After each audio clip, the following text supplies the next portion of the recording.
manifestions aujourd'hui pour protester contre le déni de démocratie dans notre pays, où le vote des citoyens n'est désormais plus considéré. Un Premier ministre favorisant clairement l'extrême droite a été désigné suite à une sélection, remplaçant ainsi les élections. Le transnationalisme bourgeois apporte des méthodes qu'elle expérimente dans les pays de l'Est, et en particulier en Ukraine, dans notre pays, celui des droits de l'homme où est censée s'exercer la démocratie. Zelensky, le leader de cette Ukraine mutilée et entièrement soumise aux diktats de l'Union européenne et de l'OTAN, n'est en effet plus éligible depuis le 20 mai 2024, où les élections qui devaient avoir lieu dans ce pays ont tout simplement été annulées. À ce transnationalisme qui bafoue la souveraineté des peuples, nous opposons l'internationalisme et demandons que soient respectés les droits élémentaires en matière de démocratie. Le régime dictatorial de Zelensky doit tomber pour laisser place à une élection libre. Le peuple ukrainien n'a aucun intérêt à cette guerre et la paix ne peut être obtenue qu'avec la neutralité de ce pays, utilisé comme proxy par l'impérialisme pour la guerre contre la Russie. La droite se radicalise partout en Europe et trouve en Ukraine son exemple à suivre en matière de fascisme et de néonazisme.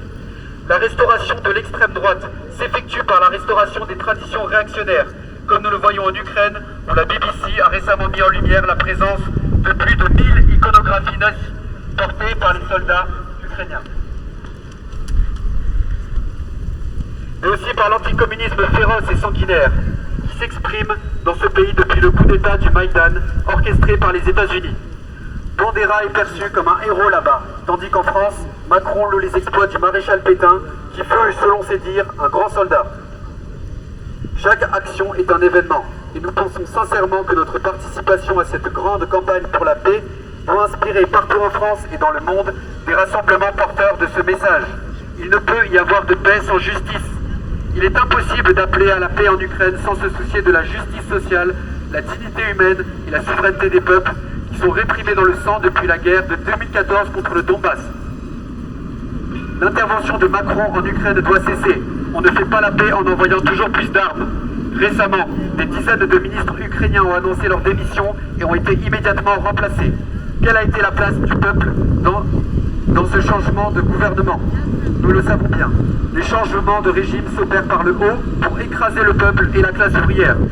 Le régime illégitime d'Ukraine doit tomber pour que la paix puisse s'envisager en Europe de l'Est, tout comme le régime théocratique fasciste de Netanyahou doit tomber pour que la paix soit espérée au Moyen-Orient.